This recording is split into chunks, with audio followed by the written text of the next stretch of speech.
हमको दिए हुए हैं क्वेश्चन दिया हुआ है कि बिंदु युग्मों के बीच की दूरी ज्ञात कीजिए।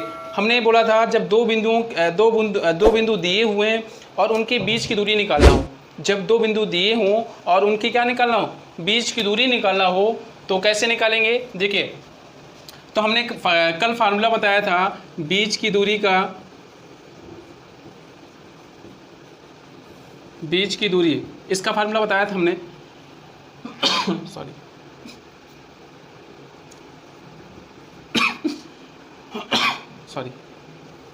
ये हमने फार्मूला बताया था बीच की दूरी का कि d = x1 माइनस x2 का whole square plus y1 minus y2 का होल स्क्वायर।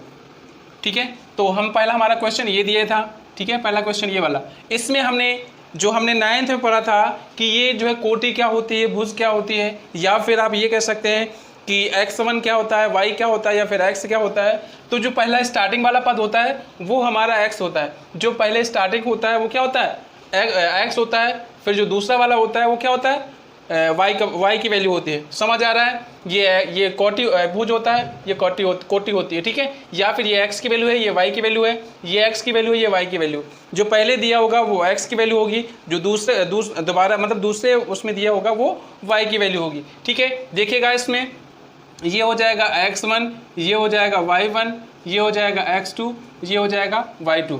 और हाँ, आप जो है पेन कॉपी लेकर जरूर बैठा करिए, साथ में जो है लगाया करिए, एक बार समझ के दोबारा हमारे साथ में लगाएंगे। इससे क्या होगा कि आपको इस लगाना जब तक कि लगाएंगे नहीं तब तक आपको समझ में नहीं आ सकता है।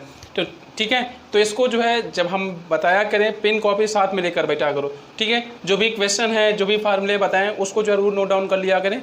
ठीक है, चलिए, तो ये हमने फार्मूला लिखा, ये हमने लिख दिया, ये x1 है, ये y1 है, ये x2 और ये y2। अगर तीसरा होता तो x3 y3 हो जाता, चौथा होता तो x4 और y4 हो जाता। ठीक है, चलिए, तो इसमें हमने x की वैल्यू क्या है हमारे, तो x की वैल्यू हमारी 4, x2 की वैल्यू क्या है 2,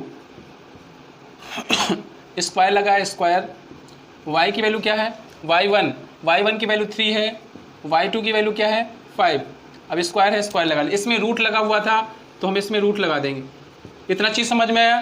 जो x1 था वो x1 की वैल्यू, जहाँ x2 था तो x2 की वैल्यू, y1 था y1 की वैल्यू रखी, y2 था y2 की वैल्यू। ठीक है, तो 4 में से 2 माइनस करेंगे, 4 में से अगर 2 घटाएंगे तो क्या बचने वाला है, 2 बचने वाला है। ठीक है, इसका स्क्वायर कर देंगे, प्लस यहाँ पर क्या बचेगा, ये प्लस का 3 है, ये माइनस का 5 है। प्लस के 3 में से माइनस का 5 माइनस करेंगे तो क्या बचेगा, माइनस का 2 बचेगा। क्या बचने वाला है, माइनस का 2। माइनस का 2 क्यों बचा, माइनस का 2 क्यों बचा, क्योंकि माइनस के ज़्यादा हैं। जो माइनस के जिसके भी ज़्यादा होते हैं ना तो उसी का हम साइन लगाते हैं। अगर यहाँ पर प्लस के ज़्यादा होते और माइनस के कम होते तो हम जो है प्लस के साइन कर देते हैं। ठीक है, देखिए इसमें प्लस का 3 और माइनस का 5 है ना, तो माइनस के ज़्यादा है तो माइनस का साइन लगा देंगे।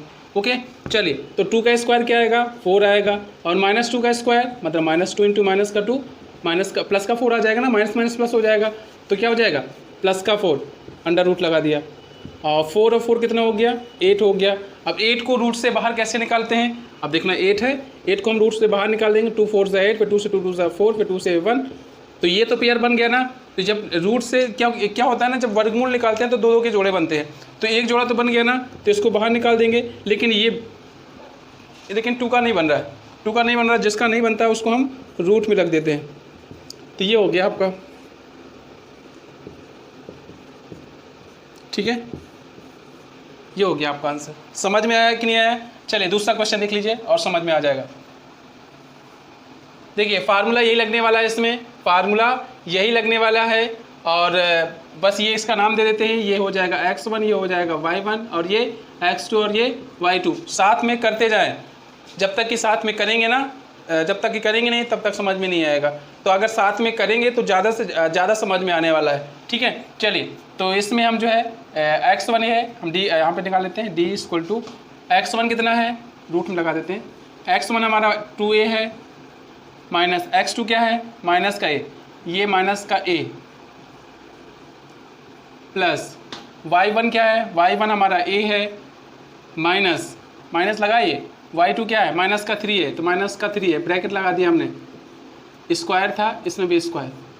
समझ आ रहा है, चलिए, तो यहाँ पे आ जाएगा 2a अंदर माइनस का मल्टीप्लाई करेंगे, ये माइनस का और ये माइनस का क्या हो जाएगा, प्लस का ए का होल स्क्वायर प्लस ए माइनस ये माइनस का और ये माइनस का क्या हो जाएगा, प्लस का 3a का होल स्क्वायर। इतना समझ में आ गया। ये माइनस का और ये माइनस का क्या हो जाएगा, प्लस का हो जाएगा। ठीक है, चलिए 2 और 1 कितना हो गया, 2 और a 3a हो गया, कितना हो गया 3a का होल स्क्वायर, और यहाँ पे प्लस ये a और ये क्या हो जाएगा 3a, 3 और a कितना हो गया 4a, तो यहाँ लिख देंगे हम 4a का होल स्क्वायर। ठीक है, तो 3a का स्क्वायर क्या हो जाएगा 9a स्क्वायर, 4a का स्क्वायर क्या हो जाएगा 16a स्क्वायर, 16a स्क्वायर। ठीक है, 16 9 कितना हो गया, 16 9 हो गया 25a स्क्वायर। समझ में आ रहा है, 25a स्क्वायर हो गया। अगर हम इसको रूट से बाहर निकालेंगे 25 5 का स्क्वायर होता है, a स्क्वायर a का स्क्वायर होता है। समझ में आ रहा है, तो यहाँ पर आने वाला है 5a इकाई। समझ में आ रहा है, चलिए नेक्स्ट क्वेश्चन।